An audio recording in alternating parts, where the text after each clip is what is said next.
For the last 3 years, I've been traveling the country with my grandpa.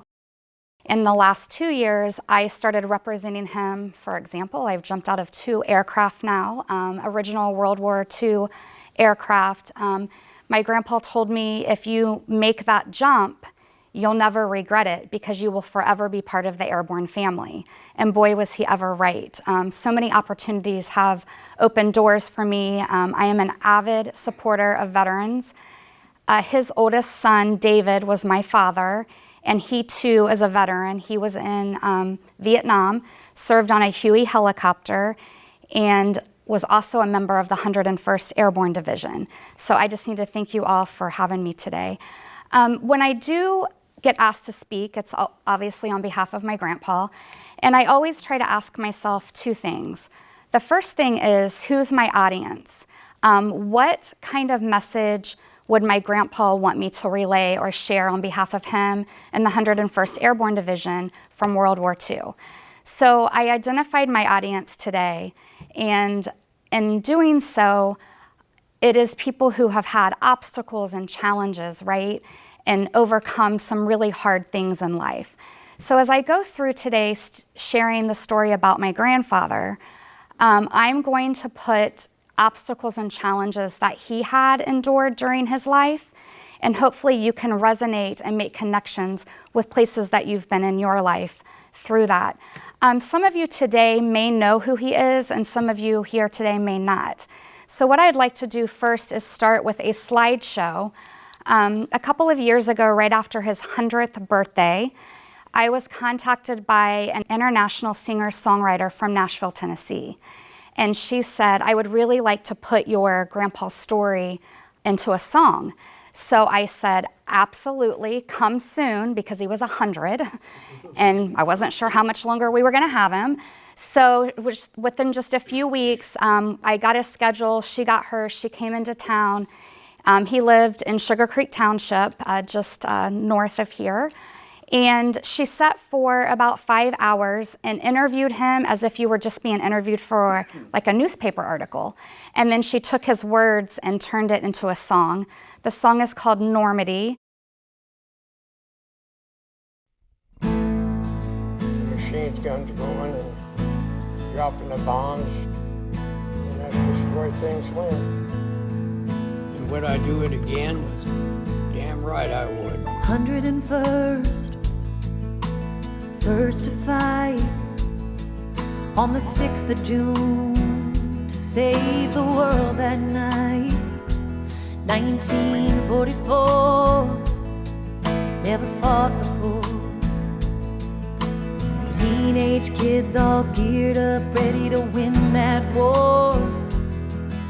We sat outside his hand-built home, and he told me about his life. 100 years old, remembering every moment of that fight. In the morning, the storms rolled in. It was completely silent, jumping into open fire. Explosion, one continuous flame. A hell of a sight to see.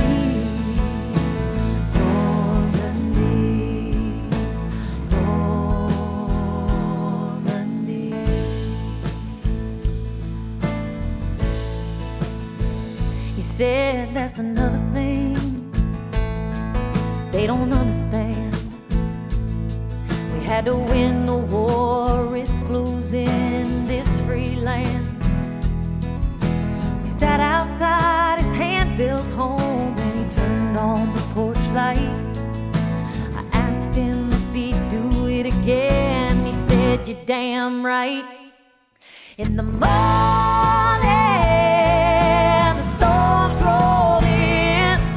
was completely silent, jumping into open fire. Explosion, one continuous flame. A hell of a sight to see. Normandy, Normandy. Yeah, the odds were stacked against them, and nothing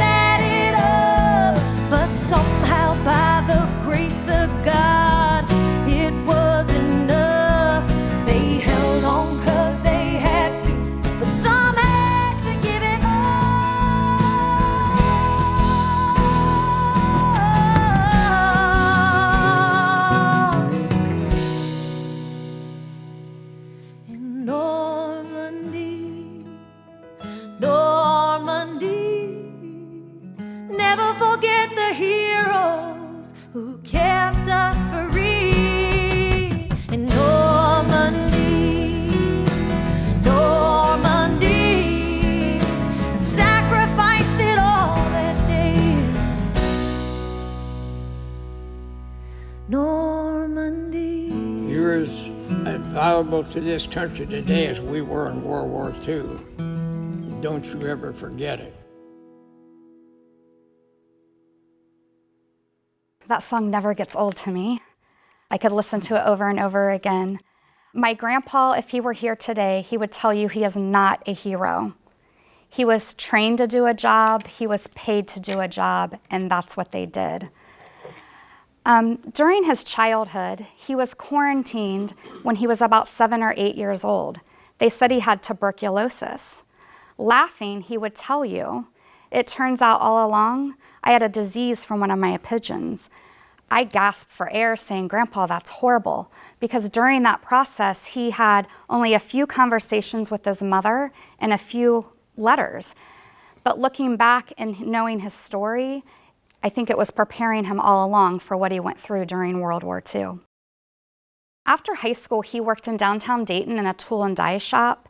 And when all of the men around him were getting drafted, he decided that, well, first of all, he had no intentions of going into the war. He said he watched World War I unfold and just didn't have any use for it and wanted nothing to do with it. So he got a deferment with his job at Tool and Die in downtown Dayton. But when the men around him started getting drafted that were married and had children, he thought to himself, I would feel absolutely horrible if something happened to them and they didn't make it home. I don't have a family, I'm not married, I don't have kids. So he went to the post office in downtown Dayton to enlist in the Navy. He wanted to be on a submarine. So he did all the paperwork, he had quit his job, his boss was not happy with him. He said, you have a deferment, why would you ever do that? And my grandpa explained, so they say to him in the Navy recruiting office, at the post office, well, Mr. Martin, we'll contact you in 6 months when your submarine is ready. And he says, 6 months? My boss is mad at me. I don't have a job. I have to leave now. And they said, I'm sorry, it's not ready. So feeling very defeated, he walked out of the Navy office and across the hall saw a sign that said U.S. Army paratrooper training. So he walked through those doors and enlisted to be a paratrooper. He left shortly thereafter and trained in Camp Toccoa. He became what is known as one of the original Toccoa men. And what that means is they traveled all 4 major battles through the European theater. Their training was excruciating. They started with 6,500 men, and by the time they were finished, they had 1,650. During several of the battles, one of the most excruciating battles for my grandfather, he said, was the Battle of the Bulge. They nearly froze to death. If you've ever watched Band of Brothers, he helped retell that story, but they nearly froze to death. They did not have proper clothing, food, ammunition. Many of the men had to have their feet amputated. In fact, they wanted to amputate my grandpa's feet, and he told them, hell no. And I often wonder if he would have said yes, what type of life would he have had? Because he lived to be 101 years old on those same feet. So my message sort of is, you are always a decision away from a completely different life. Because A, he wanted to go into the Navy. B, during the war, they wanted to amputate his feet, and he just kept going. During Battle of the Bulge, the paratroopers were literally surrounded by the Germans. So not only did they not have proper ammunition, food, clothing, they were really being defeated. But as noted, when World War II veterans were interviewed later, not one of them ever admitted to the fact that they needed rescued, because they were always looking at what their objective was. They were never focusing on their problem, but they were always focusing on the solution and how they were going to get out. On Christmas of 1944, my grandpa and several of the members of 101st Airborne Division ate lemon powder mixed in snow. They had no food. And by the grace of God, on December 26, 1944, General Patton's army was able to break through one of those German barriers and come and bring them food and clothing and help rescue them. And in May, the Germans finally did surrender. So my point is today, some of you here today may be hurting. You've overcome several obstacles. You're trucking along. You're still doing a great job. You have to focus on your solution. You cannot continue to get caught up in a problem. We have to find a solution to that, and everybody has a story. Everybody. I always say, no matter how perfect something looks on the outside, there's stuff that is on the inside that made them get to where they're at. After the war, my grandpa bought some land in Sugar Creek Township, and he married my grandma. He met her at Wright-Patterson Air Force Base. She was there as a school teacher, and they met. And they created what they thought was their own paradise. They had land. They literally lived off the land. He started with a barn, and they actually lived in their barn. And then he built a garage, and they lived in a garage. They lived in the basement, and then he built the house. It was about a 10-year process to do that, but he didn't want to have a finance, like he didn't want to have to pay a bank. So he did it as he had money.